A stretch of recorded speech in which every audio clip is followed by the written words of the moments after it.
Future के perfect tense में भी यही होता है कि सेंटेंस के एंड पे चुका होगा, चुकी होगी, चुके होंगे, लिया होगा, किया होगा, दी होगी, की होगी, आया होगा, उठा होगा, बैठा होगा, रोया होगा, हंसा होगा, जागा होगा, नाचा होगा, गाया होगा, इस तरह से आए। लेकिन उस सेंटेंस में फ्यूचर की बजाय प्रेजेंट या पास्ट का यूज़ हो, यानी सेंटेंस ऐसा लगे जैसे फ्यूचर में है ही नहीं, तो ऐसे में विल की जगह पे क्या यूज़ करना होगा? वुड। एग्जाम्पल्स आपके सामने है। वो 5 बजे खेल चुका होगा, चुका होगा आ गया, फ्यूचर का परफेक्ट टेंस है। ये एक अफर्मेटिव सेंटेंस है, सब्जेक्ट है वो, सब्जेक्ट जो भी हो, जो ऑक्सिलरी वर्ब यूज़ होगी वो होगी विल हैव, जो भी सब्जेक्ट हो।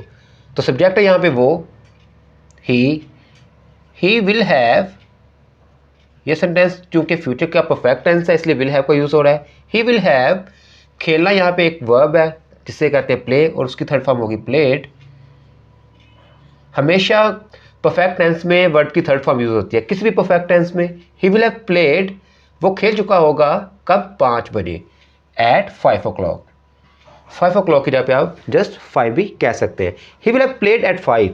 अब अगर इस सेंटेंस को आप देखें, मैं कह रहा हूँ वो 5 बजे खेल चुका होगा, यानी 5 तो अभी बजेंगे फ्यूचर में, तो इसलिए यहाँ पे विल हैव का यूज़ हो रहा है। लेकिन इस सेंटेंस में अगर आप देखें, वो अब तक खेल चुका होगा, यानी अगर आप ध्यान दें, क्या ये सेंटेंस वाकई में फ्यूचर में है भी?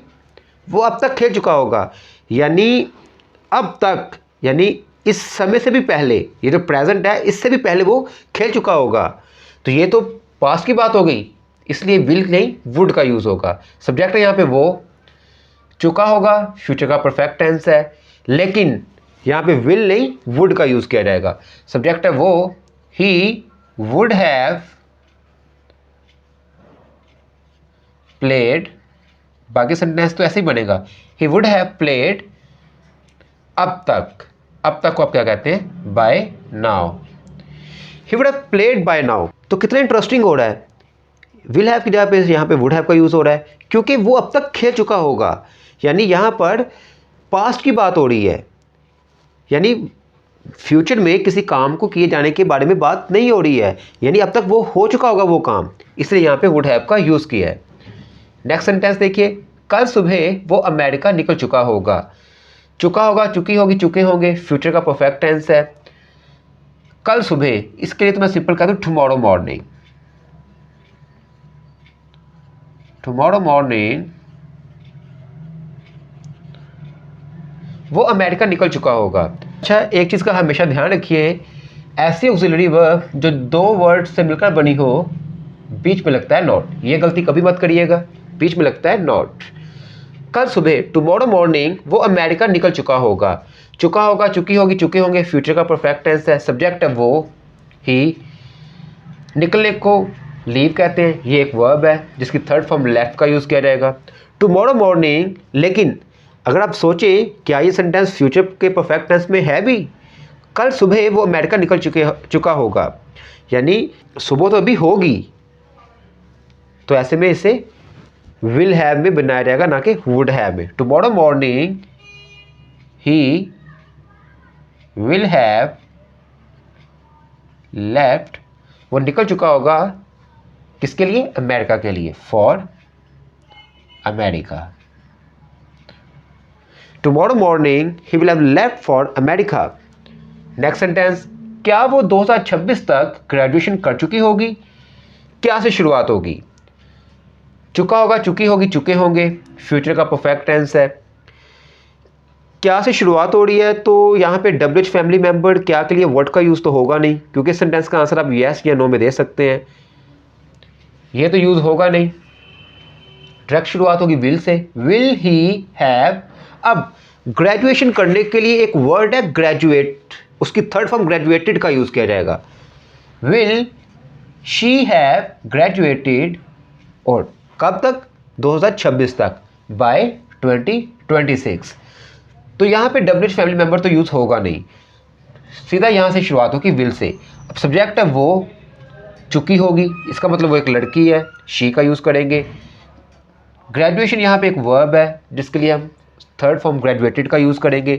तो सेंटेंस को बनाया जाएगा, विल शी हैव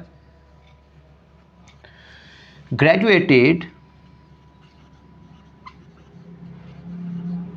क्या वो ग्रेजुएशन कर चुकी होगी कब तक? 2026 तक, बाय 2026।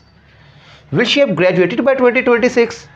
अच्छा, यहाँ पर अगर आप देखें, यहाँ पे मैंने विल से स्टार्ट किया, फिर मैंने शी का यूज़ किया, फिर हैव का यूज़ किया, फिर ग्रेजुएटेड, ग्रेजुएशन की थर्ड फॉर्म ग्रेजुएटेड का यूज़ किया। लेकिन अगर आप यहाँ पर थोड़ा सा ध्यान दें तो करना को आप ना वर्ब समझ लीजिए, करना जिसे आप डू कहते हैं।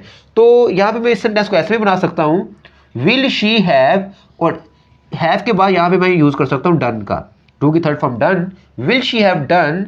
जब डन का यूज़ करूँगा तो यहाँ पे मुझे ग्रेजुएशन का यूज़ करना पड़ेगा, क्योंकि ग्रेजुएशन एक नाउन भी तो है। Will she have done graduated by 2026। तो थोड़ा सा यहाँ पे एक आइडिया है, आप इस सेंटेंस को दो तरीके से बना सकते हैं, will she have graduated by 2026 या फिर will she have done graduation by 2026। Next sentence, आप में से कितने अगले साल तक जॉब पा चुके होंगे? चुका होगा, चुकी होगी, चुके होंगे, फ्यूचर का परफेक्ट टेंस।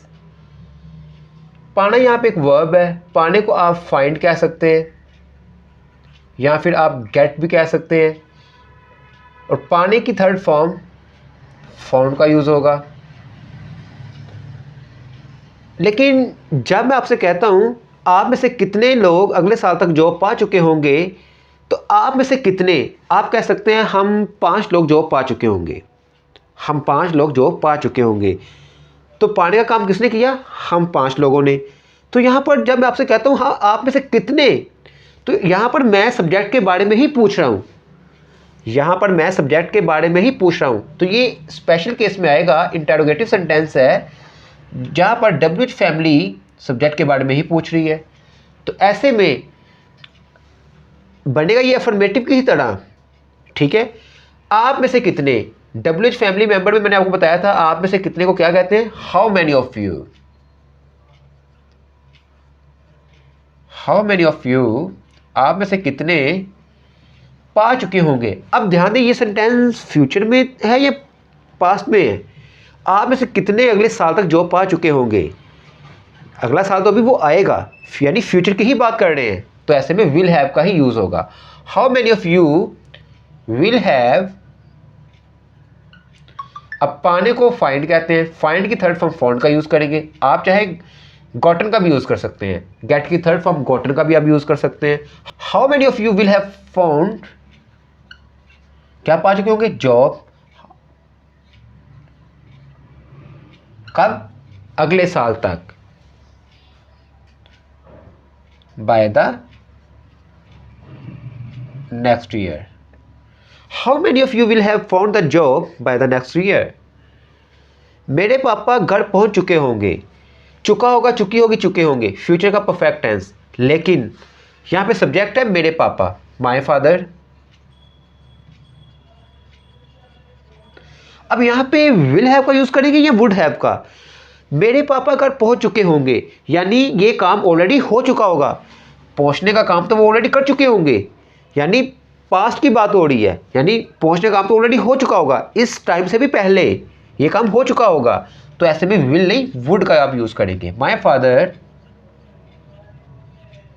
वुड हैव, अब पहुंचने को रीच कहते हैं, रीच की थर्ड फॉर्म रीच्ड का आप यूज करेंगे। My father would have reached home,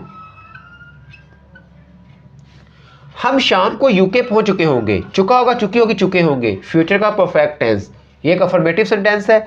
अब यहां पे हमने क्या दिया? शाम को, यहां पे हमने क्या कह दिया? शाम को, यानी शाम तो भी होगी, तो ये फ्यूचर में ही है, तो इसे हम विल हैव के साथ बनाएंगे।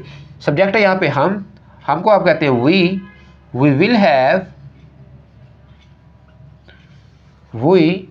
Have reached UK, we will have reached UK, कब? शाम को, यानी इन द इवनिंग।